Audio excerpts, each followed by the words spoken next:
Então Miqueias profetizou durante o reinado de 3 reis aí de Judá. Ele não cita os reis do norte, mas do sul ele cita então. E ele fala aí sobre Jotão, Acais e Ezequias.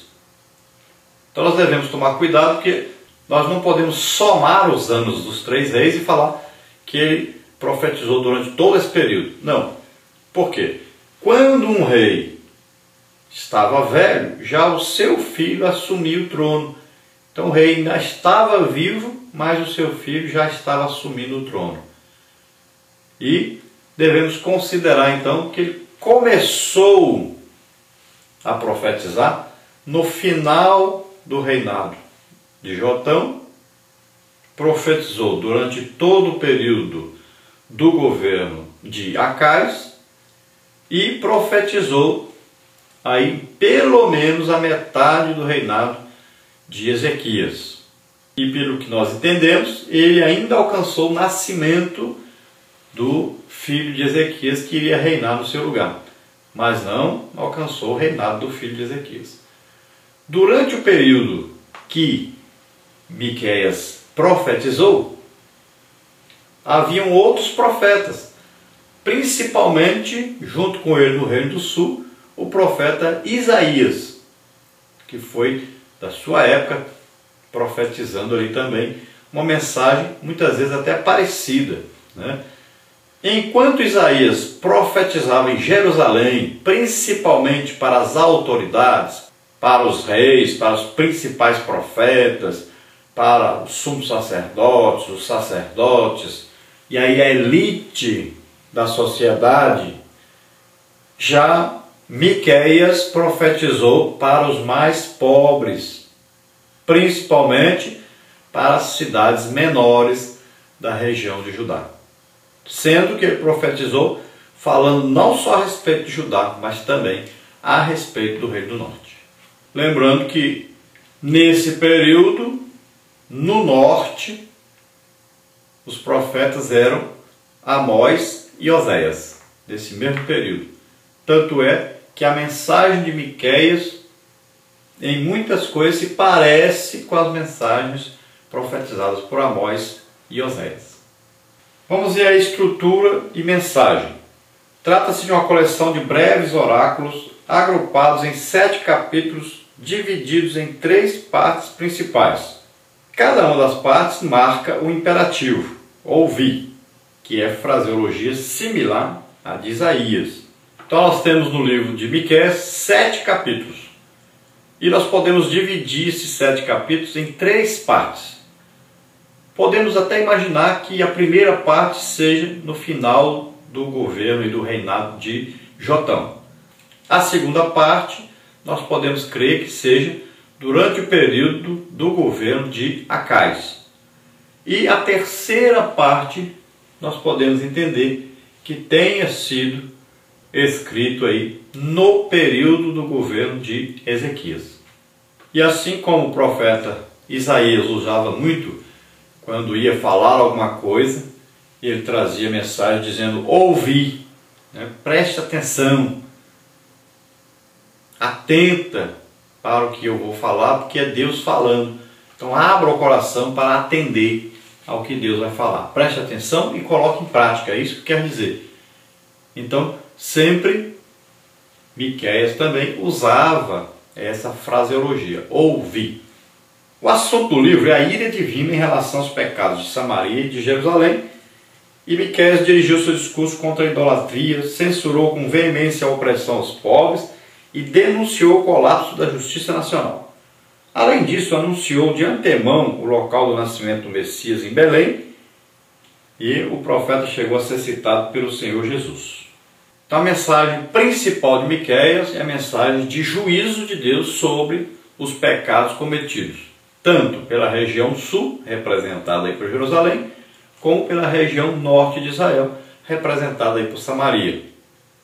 Ele falou principalmente sobre a idolatria, falou também sobre as injustiças sociais que aconteciam e também sobre a opressão aos pobres.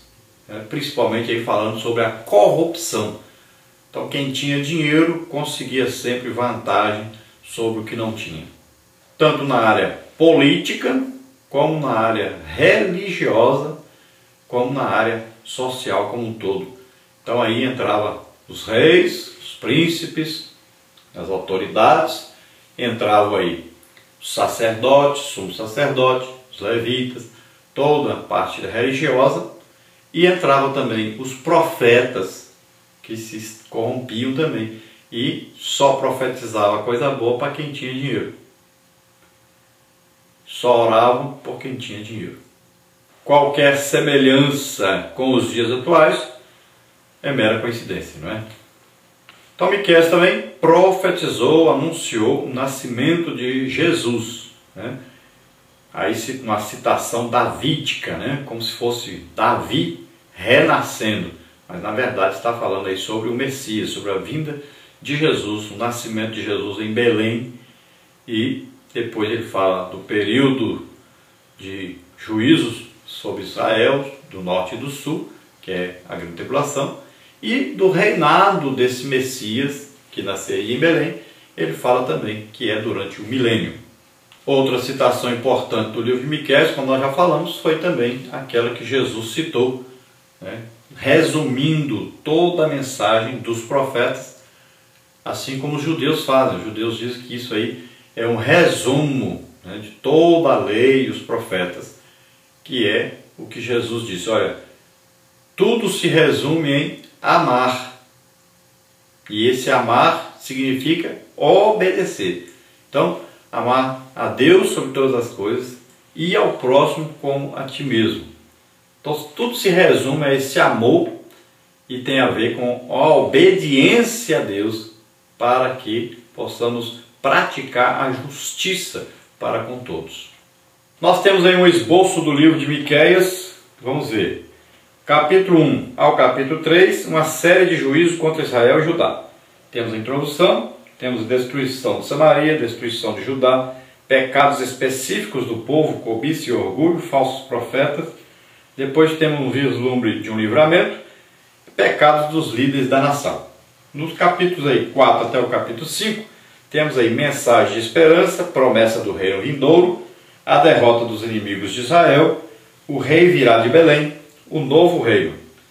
Capítulo 6 ao capítulo 7, temos aí juízo de Deus contra Israel e sua misericórdia final, Deus contra o seu povo, culpa de Israel e o castigo divino, o lamento do profeta, a esperança do profeta, Israel será restabelecido, bênçãos finais de Deus para o seu povo.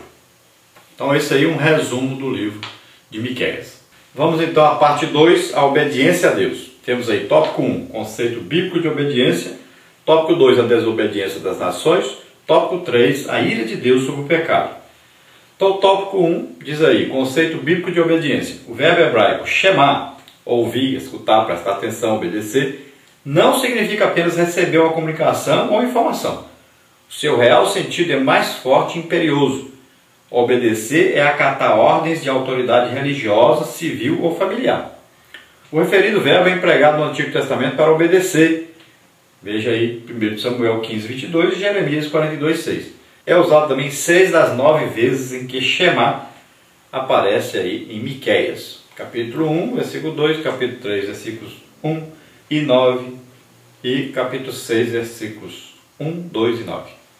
Então esse verbo usado no original Shema não significa apenas ouvir, mas significa que você vai ouvir prestando atenção com o desejo de obedecer.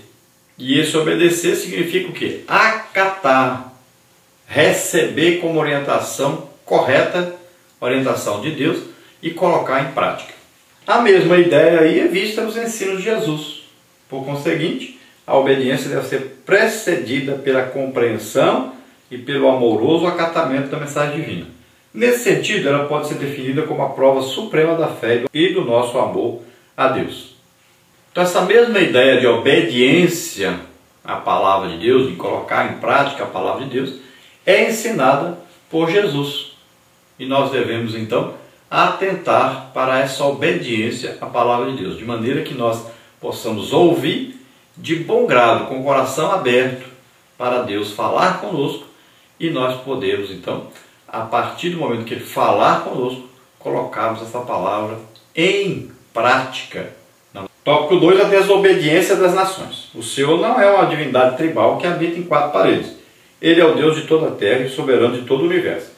Justamente por isso, Ele apresenta-se como juiz e testemunha, não apenas contra o seu povo, Israel e Judá, mas também contra todas as nações da terra. Então, nosso Deus não é apenas um Deus que você coloca entre 4 paredes e você controla. Eu vou colocar aqui nesse canto. Semana que vem eu coloco no outro canto. Eu tenho que limpar aqui a poeira, senão fica sujo.